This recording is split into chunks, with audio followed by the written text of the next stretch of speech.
everybody. I'm Dave Sandell. And I'm Caleb Gardner. And this is Best Album 4, a podcast where we talk about the best album for doing peyote in the woods.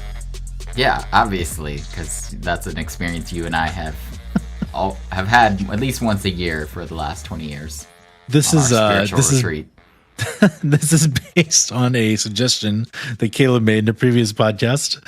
We're going to use peyote as a stand-in for all of the psychedelic drugs we haven't done. I have no memory of suggesting this. So that might be a side effect of all the peyote. Yeah, that's what I was going to say. It's actually either that or the other hardcore drugs that I do on any given day. So we are flying a little blind tonight, given that neither of us have actually done the thing that we're picking an album for. And so we're going to have to spend some time unpacking how we arrived at even being able to think about an album to answer this question. I'm too busy for Burning Man, Dave. I don't have time for it. If you had all the time in the world and all the money in the world, is Burning Man an experience you would like to experience once? I feel like most things are things I would like to experience once, to be honest. Like, I feel like there are very few things that I won't at least try, you know? But do not probe me on, like, don't start throwing out things and seeing if I will say yes. Please don't do that. But, you know, Burning Man, yeah, I know some people were very hardcore about it, like want to go all the time. So, I mean, it's working for some people. So I don't think I know a single person who's actually been to Burning Man. I feel like I have a really clear picture of it because of YouTube and other things, but I don't know anybody who's actually gone. I know people who call it a community, who have talked about like hosting other people from Burning Man in their house, like in between, you know, like that just are very into it and very supportive of like the local Burning Man community in your city when you're not there. Uh-huh. It's a whole thing. This is not an experience that I am ever going to have. I think it's safe to say at age 43 that has passed me by. No. I'll go when I'm in my 60s. I don't care. It seems like the right time to do it. There's no time limit on experiencing life, Dave. I deeply want that to be true, and yet I fear that Burning Man has passed me by. I've never had much interest in the Burning Man experience, although the idea of going and dancing for 4 days sounds kind of fun. You know, there are pre-kid burners and there are post-kid burners. Okay. And I'm probably, if I'm going to do it, going to have to be the latter. Well, by definition, that has to be true. What are you saying right now? I'm saying there are people who go to Burning Man before they have kids, and there are people who go to Burning Man after their kids leave the house. And never in between. I get what you're saying. It wasn't just that my kids are born and now I have kids. No, I was saying after the kid phase of life. And what will I be listening to when I go, Dave? That's the question. That is the question. Have you ever done the drugs in question? Have you done peyote? Have you done... I have not. LSD? Have you had significant experiences with other hardcore psychedelic drugs? I have not, no. You? No, never. not once. Not even like, I truthfully wouldn't know where to go. This is where my head's at with this whole thing, is that in my head, doing LSD, doing peyote, doing any kind of like out-of-body experience type of drug is supposed to be when you are at some major crossroads of life and need some like deep spiritual guidance, need to be able to get new perspective. Is that where your head's at with this question? I think so. I definitely am interested in like the sort of out-of-body hallucinatory side of these things as I thought about my album for today. Yeah. What is when I've seen it portrayed in media, right? That's like the only time somebody has nowhere else to turn, and so they just find some shaman in some wilderness and lose themselves. What are your go-to, like when you think about how you have formed your sense of what it must be like to be on these drugs? What is your like main media sources there? The only one, this is funny because I feel like this is probably the one I only saw this once. The only media that's coming to mind is the episode of Billions where they like go into the woods. Do you know the show Billions? I don't watch Billions. It's about billionaires. If the name doesn't give it away, so one of the billionaires like goes into the woods and comes back with new perspective, and in the meantime, I kind of associate it with you have this amazing out of body experience and you kind of shit yourself and like and you like lose bodily functions. Like those are the two things that happen. I like knowing that going in that this album is the album you would lose your bodily functions to. I actually stand by that. Yeah. I love it. I can't wait to get into it. I gotta say, my like main, impressions of what it must be like to do this come almost entirely from movies. So like Big Lebowski, like the scene with him bowling. The Requiem for a Dream is kind of my go-to. Like bad. I don't want a bad trip. That was really important to me as I thought about what my best album for this experience was. Is would any of these songs push me into a place that I am not interested in being a part of? But like my kind of main source of this is the movie Dumbo.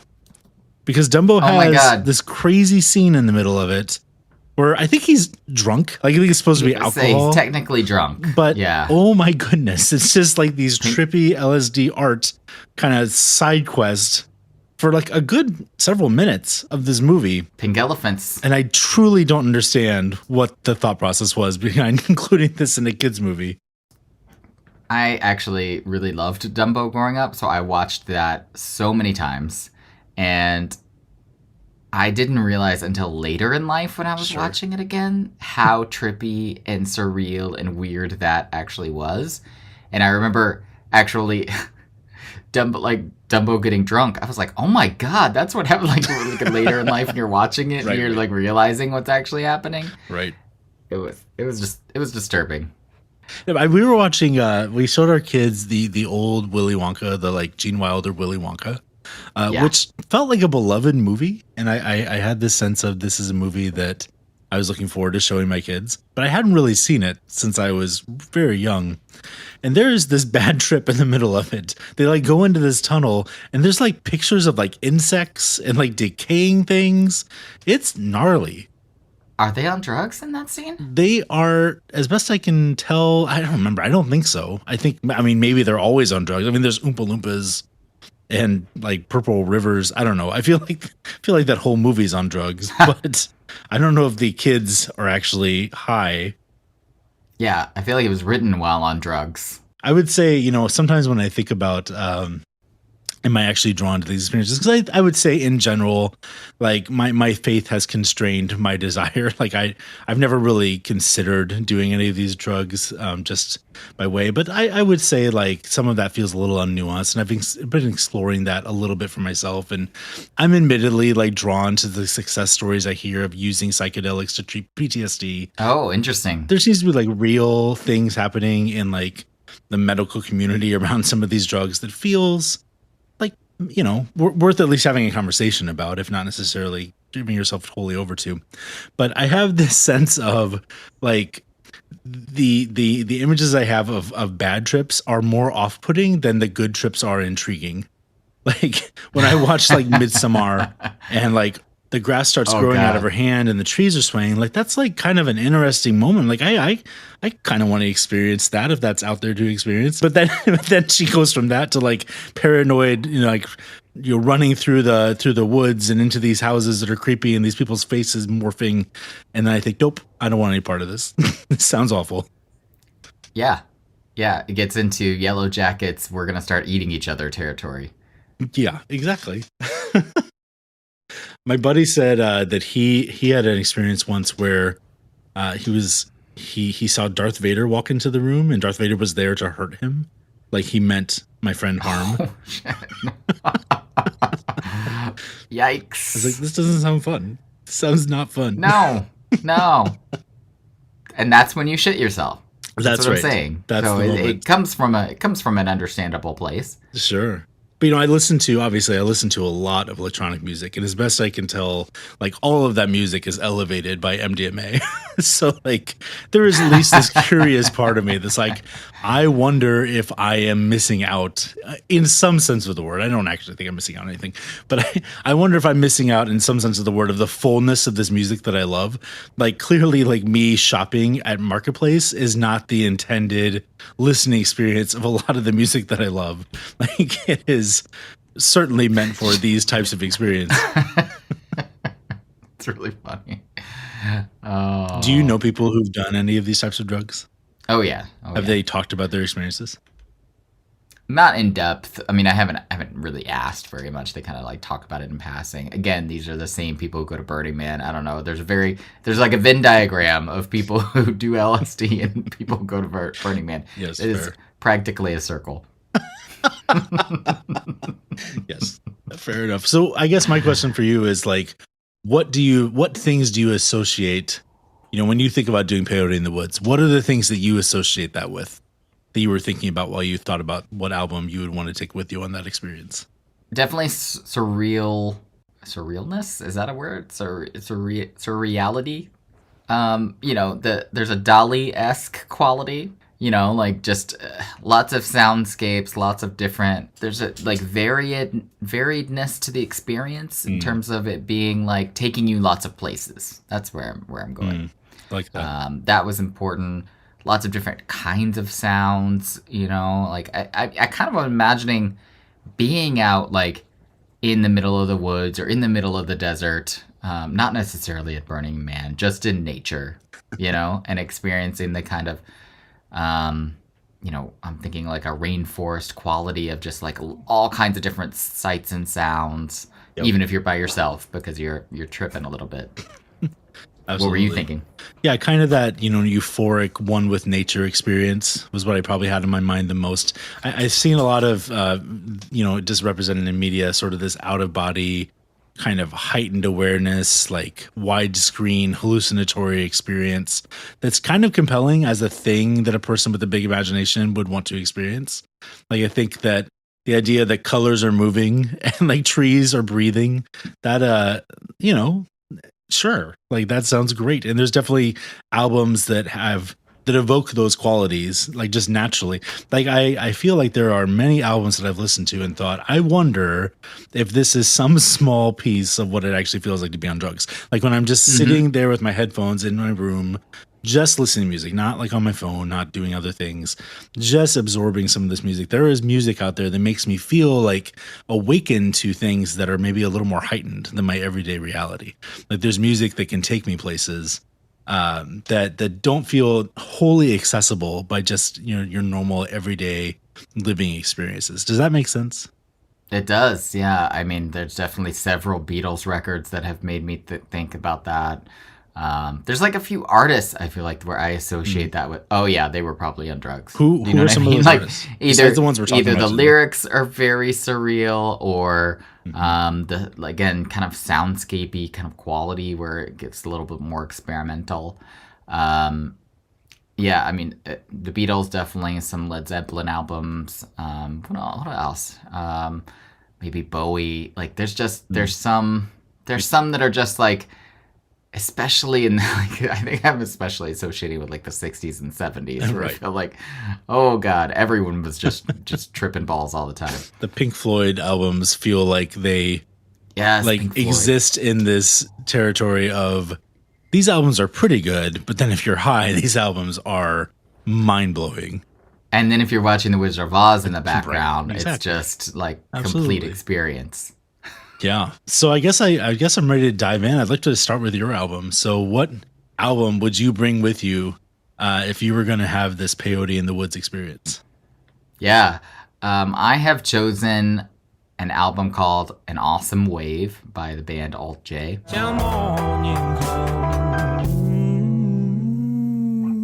Let's desolate. And they are definitely up there for me in terms of every time I listen to one of their albums, I think, okay, they were on a little bit of something while they were writing this, but I'm into it, And they always write these very beautiful, very non-traditional in terms of song structure and style and how they put it together. Just journeys that I mean, that's the only way I can think of to describe them. An Awesome Wave was my intro to them. And I've often found, I don't know if this is true for you, but I've often found that the intro to a band ends up being my favorite. Like even if it is, objectively not their best album, if it's the one I fell in love with first, it's usually the one I have the most nostalgia around. Yeah. I think I would make the argument, I don't know if everyone would make the argument, that An Awesome Wave is still Alt J's best record, but it's hard for me to separate that, like, personal nostalgia from, like, being able to be an objective judge of quality. But all their albums I've really enjoyed. But I remember the first time I listened to Awesome Wave, I was just like, what is this wonderfulness, and where are you taking me? Yeah. Just start to finish, love it. Love the album. So walk us through that experience. So what about An Awesome Wave? And these are like your boys, right? Like this is like one of your very favorite bands and very favorite records. They're definitely one of my favorite bands. I saw them live at UIC here in Chicago last year, and it was so much fun. Such a great like visual quality that they brought to the, in terms of set design that they brought to the music, and it worked really well. I was actually very nervous about seeing them in such a big venue because they're one of those bands that feels really intimate, and anytime I've gone to a bigger venue with a band that feels really intimate, there feels like a mismatch. But I think they did such a good job with the set design that it still felt intimate, if that makes sense. Absolutely. Yeah. So tell me about your experience listening to An Awesome Wave. Like what is the journey this album takes you on? Yeah, I mean, you're listening to the intro, which is all instrumental, and then it goes into a complete a cappella song. So it goes from like barely any words, kind of taking you along this journey, to complete a cappella with harmonies and all of that, and you're like, what is happening? But you're intrigued. And then it goes into Tessellate, which is this amazing, like, sexy song with this underlying beat. And, oh my God, I could talk about, again, almost every song on this album because I've listened to it so many times and love it. And it's a roller coaster of emotions for me. But I think the reason why I thought about it for this particular topic is that they do a lot of what I was talking about in terms of, like, lots of soundscapes, lots of different melodies kind of blending together with lots of different kind of instruments. Lots of experimentation with sounds too. Like they don't, not on this album, but on the next album of theirs, which I'm blanking on, they've got this great sample of Miley Cyrus that just like in one of their songs, it's just like a background element, and you're like listening to it, and you're like, is that Miley Cyrus? Like that's the kind of thing that they do, where it's just like weaving in this different, like experimenting with sounds on these verses that are, again, not many of them have a more traditional kind of song structure with clear verse and chorus. They kind of take you, even on the song itself, along a really interesting journey. What is the normal like setting that you listen to these guys in, or listen to this album in? Oh, that's a good question. This is definitely not usually I'm going to pop this in while I'm like driving the kids to school in the morning kind of album. Although I did hear my 14-year-old wanting to listen to this recently, which I felt like was a very proud parenting moment. And it was one of those where I was like trying to not get overly enthusiastic and ruin it. Do you know what I mean? Where it's like, yep. Like my son's old enough to where if you think something's cool, that's reason for him to not think it's cool. So I'm like, oh yeah, you're interested in that? Here's the album. Just like, tell me if you're gonna listen to that. I long for the day where you can just come out and say, this is one of my 5 favorite albums. This is cool. Please, yes, let's please talk about it. So for me, there's probably two sittings, honestly. Like there's I've got a tradition, which I do most weekends, of like Saturday mornings being this really loungy, sitting around, reading something awesome, having coffee, like kind of relaxing, and then you've got some great music in the background.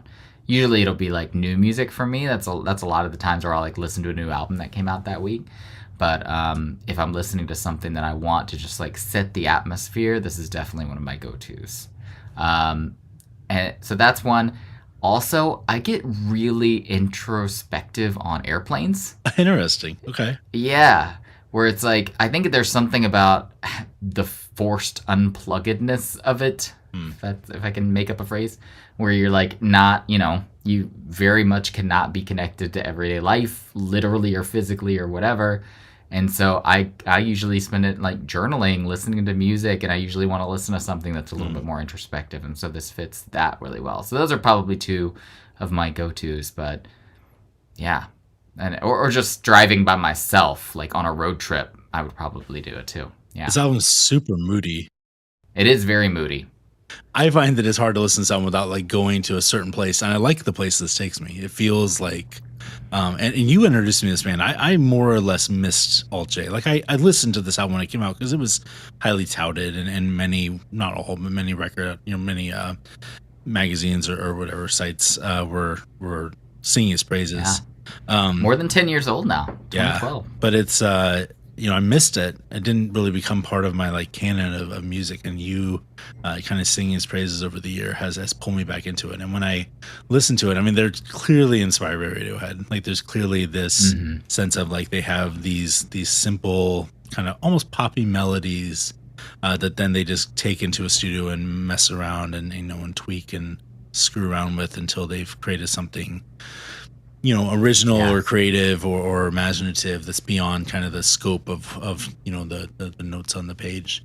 And when I listen to it, I think his voice is so distinct. Like it's a little nasally. It's a little. He almost reminds me of like Dose One from Subtle. Do you know this band? No. It's like he's a hip hop artist from the like early 2000s. Really great lyricist, but his delivery is just super nasal and funky. When the lead singer, kicks in especially on that third song, Tessellate, it feels like, oh, your voice is not what I expected to match this music, and I find that it's just always a little off kilter. Like I never can fully like. It's kind of music that feels a little cozy, like even a little like. Yeah, definitely. I don't know what the right word is here. Like. It's not dark in a negative sense. It's dark in like Starry Night sense. But then his voice just throws it all a little off tilt. And I never fully settle in. So then like Fitz Pleasure is my favorite song on this record.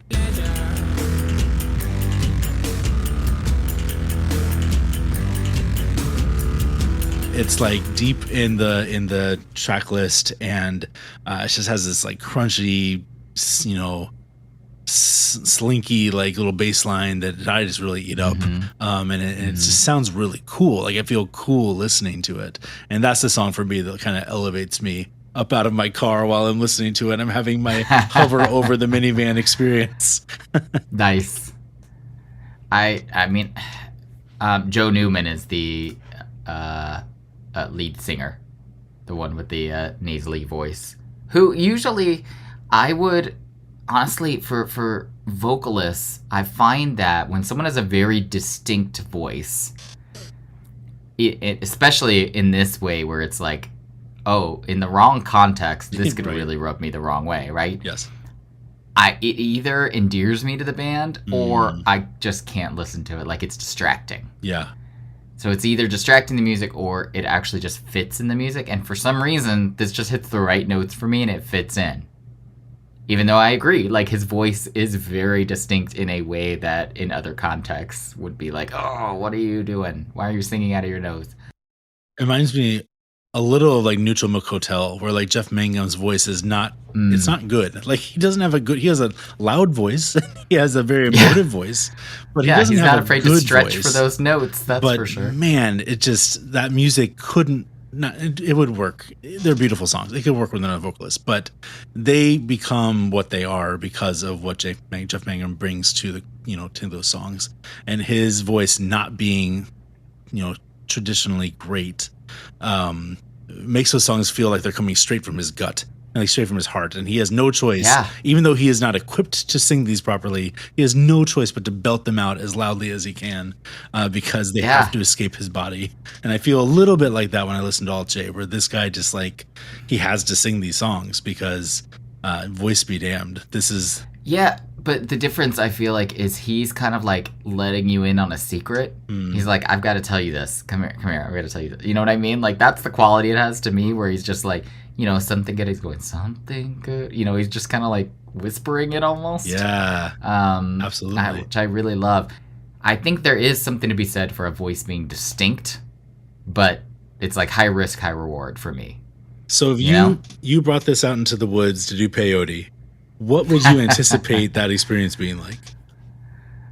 Emotional for one thing. I mean, I feel like there are things. I mean, again, just taking me on a roller coaster of emotions. There are sad songs in here. There are songs that have like, I don't know how to describe them other than like scary elements, where it's almost like, I feel like if you were doing peyote out in the woods and you heard some of this, you'd be freaked the fuck out. Like, I don't know how else to say it, you know? In a good way? But like in a good way when you're experience? not doing peyote. This is where it's like, maybe when you're doing peyote, I definitely think it would take you places. These kind of haunting, almost ghost-like sounds at some points.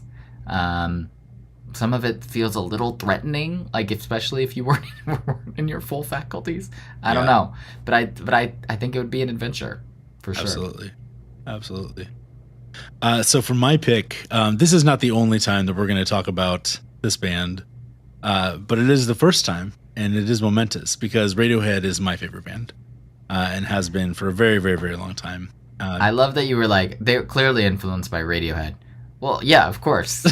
What band hasn't been influenced by Radiohead? Yeah, exactly. I feel like not that they know what they're talking about. I know lots of bands have been influenced by Radiohead. I know that is just true, full stop. I do not think most bands have been influenced by the qualities of Radiohead that make me love Radiohead. And Alt J has. Like Alt J has been influenced in a way that I find pleasing, as opposed to I don't know, just kind of high risk, high reward again. High risk, high reward. There you go. Yeah. But I want to talk about In Rainbows.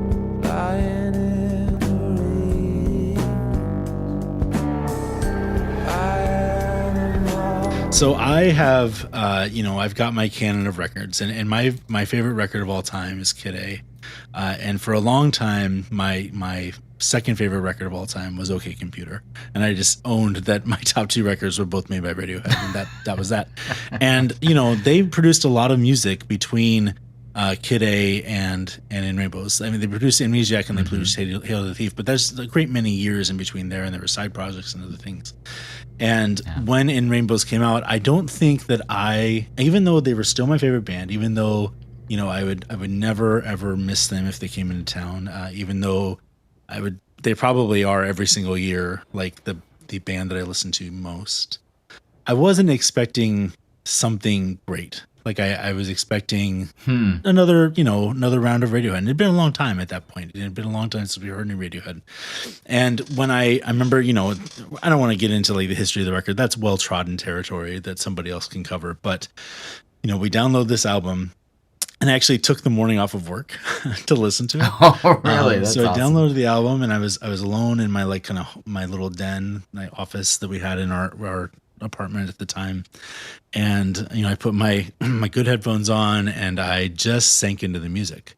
And off the bat, it is a little weird. Like 15 Step is a weird way to start a record, like that kind of staccato drums and just all the weird time signatures and children cheering, and then it kind of goes from there into Body Snatchers, which is just a rip roaring old school Radiohead anthem. But in both of those songs, the way that their guitars sounded so different than everything that had come before it. They weren't fuzzed out.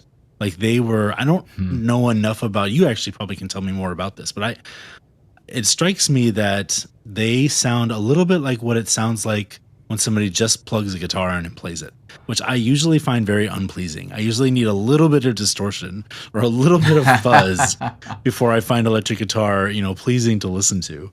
And there's just no distortion. There's no fuzz. And there probably is some, and I'm ignoring that for the moment to make this larger point. But it is a very clean and pure sound, and there's so much space. Like when you listen to this record, there is all of this space given to everybody's individual parts, and everybody's parts are unique and interesting and beautiful, but they don't 100% sound like they naturally should go together. But boy, when they all meld together, it just sounds really beautiful. Mm-hmm. And then the third song comes on. The third song is called Nude.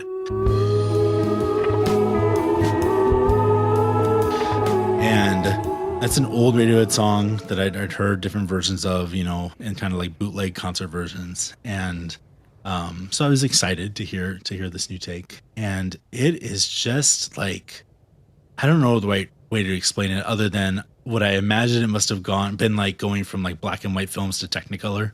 Like I had this sense listening to Nude, like, oh, something's happening. Like this is, I'm going to stretch for something right now and say angelic. Like it felt like heavenly.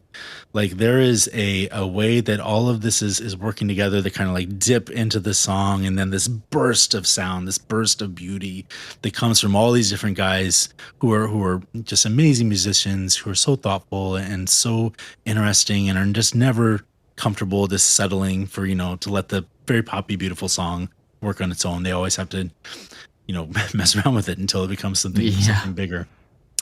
And there's something about Nude that really felt like I was elevating. So where I grew up a couple towns over was this community called Maharishi, which I guess was a town that was formed on the principles of this Hindu yogi. I'm worried I'm getting this wrong. But the story that we heard was that there were people in this town who practiced transcendental meditation.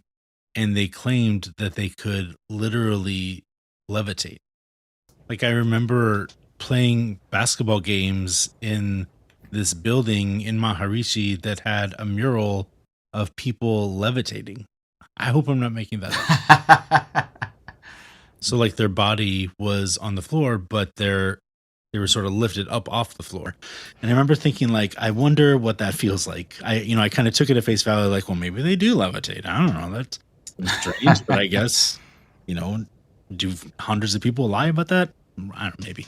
But I remember thinking like, I wonder what it feels like to levitate. And as I listened to Nude, I thought, oh, this is what it feels like to levitate. Like I felt like this music was taking me up to a higher plane of being. It's such a sad song though. Like that I remember being so struck by. I mean, don't get any big ideas. They're not going to happen. But in this, like, really beautiful, tender way, just, like, whispering it almost to you. Like, it's haunting.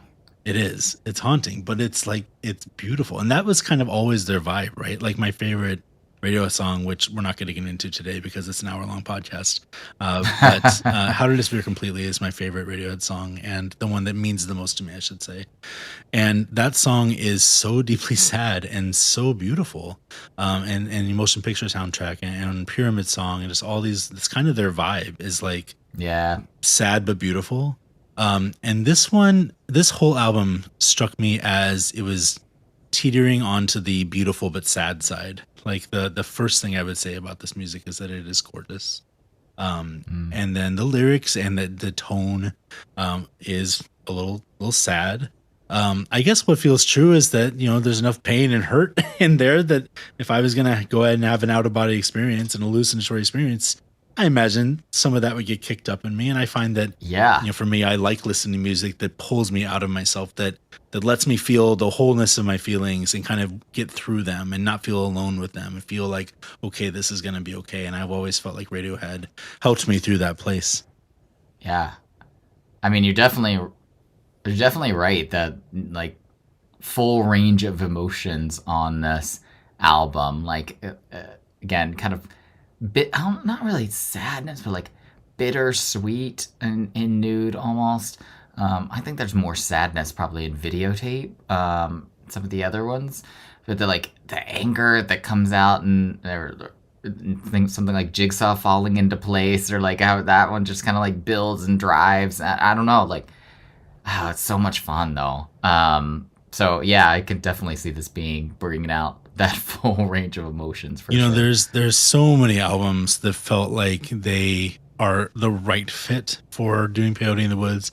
I'll rattle off some of them when we get to honorable mentions. But the truth is that if I was going to have an out-of-body experience, a heightened awareness experience, this is the album I would take. Like, this is the album I want to experience that too. Like, when I think of all the records that could be enhanced by drugs and I only got to experience one of them, I would pick this one. Like, this is the one that feels like, I think of Weird Fishes or Reckoner. That's just like, they're just such a different sound. They're such a unique sound. And I don't think that they maintain that in the following records. Like when you listen to King of Limbs or you listen to Moonshaped Pool, there's still some of that sound, but it's kind of a one stop. And it's amazing how well it fits with the rest of their music in concert. But it's kind of this one time only event. And boy, it is otherworldly in my opinion. Like, just they had worked out something really special with this one. The movement from the Moog to the piano, like where the Moog is doing the like big deep throated bass and All I Need, and then the piano takes that line over halfway through. I'm just like, it's God. Cathartic. Like the chills that I experience when I feel that. It's so great. I don't think it's going to surprise anyone listening that I also love this record and that I also love Radiohead. I was actually thinking about I think In Rainbows, so it wasn't I think of Radiohead almost as like, at what point did you enter? Mm-hmm. Do you know what I mean? Absolutely. Like, they've just been around for my entire life. Like, right. I mean, and still doing amazing things. I mean, I think Hail to the Thief was the one where I entered in real time. Do you know what I mean? Like, yeah. We talked on a few podcasts ago how I always had a tendency, I still do this, of like, if something's too popular in real time, I tend to come at it later. And I think in the 90s, Radiohead was on the upswing. And we talked about how my even coming to like good alternative grunge, like all of that, I kind of came a few years later. So I didn't really get into Radiohead in real time until Hail to the Thief, when that album came out. And I got that album and then started going back into the Radiohead discography for, I'd heard the singles, but like in actual depth. And I remember Hail to the Thief was just so of the moment and so political that, it was kind of like I loved it, but it wasn't a life-chinging one. It was like, oh, you're making a statement. Got it. Literally in the title of the album, right? So I don't think it was until In Rainbows came out where I was like, really fell in love with Radiohead. And going back, I think it might be my favorite Radiohead album. Like, I'm looking at all of them, I'm thinking, okay, it's probably not the one that I think is best. Like, I think Kid A, from a quality standpoint, I've gotten back and listened to quite a bit, is probably the one that if I had to pick one that I thought was their best album. But I think I've listened in Rainbows more. Yeah. I think In Rainbows is probably the one I've listened to the most. In Rainbows it is now my second favorite of their catalog. I reached for it more than I probably reached for it more than Kid A, although Kid A it has a piece of my heart that we'll get to at some other podcast that nothing will ever supplant it at this point. But I think In Rainbows is probably the one I reached for the most at this point. I mean, me too. It never... What was that? We were talking about Mariah Carey's Fantasy. It's never the wrong time to listen to Fantasy. That's right. I honestly, like, anytime I start hearing that intro beat to In Rainbows, and it starts in with that percussion, I'm like, okay, let's listen to this. Yes. I'm now in the mood for this record. Now it's In Rainbows time. Have you ever listened to I don't know if it's Bonnaroo or there's a live recording of Videotape before it was on In Rainbows where it's completely different. It's like this kind of upbeat, lots of like fast-paced, interesting beats going on underneath the music, like what Phil Selway is doing. Yeah, in Videotape. And it's this really beautiful, like huge, almost dance pop dance song. And then when you listen to it on the record, where it has none of that, and it is just super sparse and has these little staccato rhythms that are feel like they're building to something else, but they don't. Like they actually just don't build to something else. It's actually really interesting listening to that song, knowing the live version of it pretty well, because you can hear the original rhythms wanting to come out in the final version, and the suppression of those almost feels like a part of the song to me now. Like in my heart, I'm listening to it as this beautiful, huge vista dance song, but the music that's coming through the speaker is really sad and really quiet and almost mournful. And it's a really interesting dichotomy that I just love. I love how much space is in every one of these songs that you can just insert yourself into the mood and kind of bring yourself in. There's something about Weird Fishes with the way that they're all working together and kind of building this, increasingly crescendoing second half of that song, where I feel kind of swept up in it. Like it almost, it means to evoke images of the ocean or images of water. And I almost think of it as like this tide that I just get swept away in, with them. And I insert myself into this music in a way that feels a little bit different than other bands or other albums that I've listened to. I feel like there's space for me to just kind of nestle in like a hammock. Yeah. Oh, I love this album so much. I could keep going on In Rainbows for 2 more hours. We need to start a podcast that's just the best Radiohead song for. I am so into that podcast. I feel like you and I would be so into that. Anyway. We would have like 27 listeners, and I would love all of them. I want to have dinner with all of them. I want to go on vacation with all of them. Tell me. Well, let's do this first. Let's do honorable mentions and then canon, because I'm guessing we're inducting 2 albums tonight. So we'll hold that off for a second. Some of my honorable mentions tonight. I mentioned a lot of electronic music. So top of mind was John Hopkins' Immunity. Like I listened to that record, and the sound that he creates on that record really takes me to some other place. Thoravuk by Robog Wormy, I'm almost certainly pronouncing his name wrong, is another one of my very favorite records. That's a lot of like found sounds, and I think that he has created some really unique songs on that album as well. Boards of Canada's Campfire Head Phase. These are all albums that nobody listening to this has ever heard of, but that's fine. And then Massive Attack's Protection. There's like this 7 or 8 minute opening track with Tracy Thorn from Everything But the Girl on it, that is so beautiful. I really just want to sit in that song, in the woods, laying on my back, looking at the stars. What were some of your honorable mentions?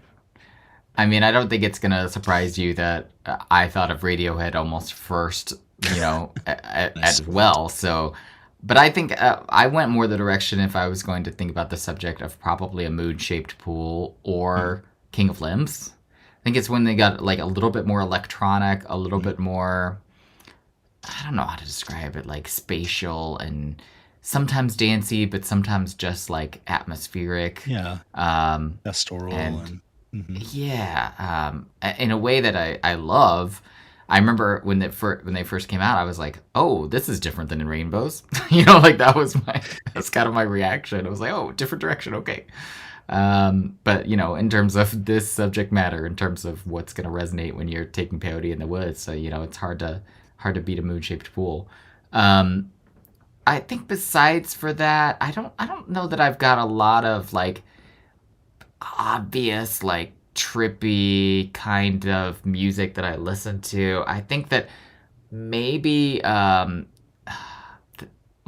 hesitate to even say this one because I like love it so much, but Boxer by The National would probably be up there. But mostly just because of but like, see, this is a longer conversation. This is why I hesitated to bring it up. Because I feel like there's a different, very different vibe, but some of the same things about Boxer that I love now, I loved about Alt J. Like they both took me on a journey. Yeah. that I wasn't expecting. 100%. Do you know what I mean? Yeah. Anyway, so longer conversation.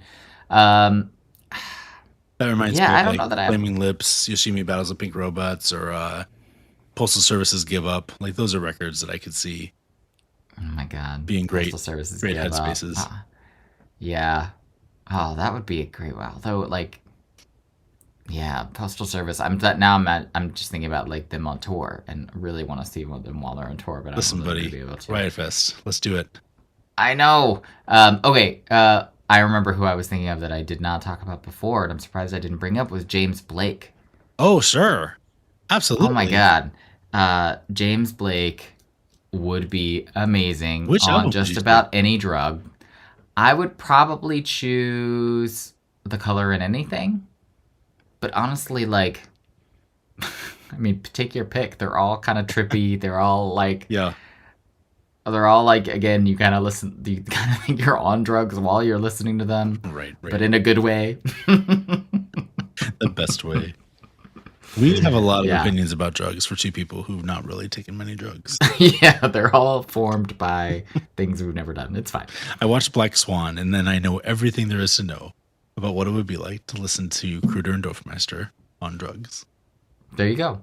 Exactly. So I am ready to open up the canon tonight. I think these albums mean enough to both of us that even if I don't know if Alt J's record is in my personal canon, but it has to be in the Dave and Caleb canon, right? Like this is a cornerstone record for your music collection. It's definitely in my canon. That's interesting that it wouldn't be yours, although In Rainbows is definitely in mine as well. Yeah. So That's our first kind of unanimous In Rainbows is in. I don't want to discuss all the other Radiohead records tonight because they are the one band. I don't know that I'm going to do another Nirvana episode or another, Kanye West episode, but I for sure am going to do 5 or 6 other Radiohead episodes. Hear that. I'm not going to be upset about it. So what are you listening to this week? So I have been revisiting I'm gonna butcher how you pronounce it. The Yves Tumor. I always thought it was Yves Tumor, but it might be Yves Tumor. I think so. I mean, it feels like that rolls off the tongue if you were wanting to make it really exotic, but you're right. It could be just Yves Tumor. And the reason is I just saw them, I believe. I just saw them at the Riv last week, and they blew my mind. It was so much fun. One of my favorite concerts I've ever been to. It's like every song is just so fun. The audience was so into it. They were so into it in terms of like engaging with the audience. They were flirting hardcore with their guitarists the whole time, and it was just funny. Like the whole thing was entertaining, and it just felt, we talk about a lot about collective effervescence. It was one of those where like we were all just into it. I mean, my wife was there, and she does not get into concerts usually. She goes like with me so that I could enjoy it and she could enjoy being with me, but she was actually also enjoying the music and enjoying being in it. So in run up to that concert and since, I've been listening to that, especially their last album, Praise the Lord Who Chews, but which does not consume, which is an amazing title. Absolutely. I love that. So apparently it's Yves Tumor. What? Yeah. Seriously? Yves Tumor. Oh man. I would not have guessed that. Thank you. See, I'm getting educated in real time. I love this. Yeah. I have been listening to this album that I guess the proprietariness in me feels like, should I talk about this record? But it's a record called That Feels Good by Jessie Ware.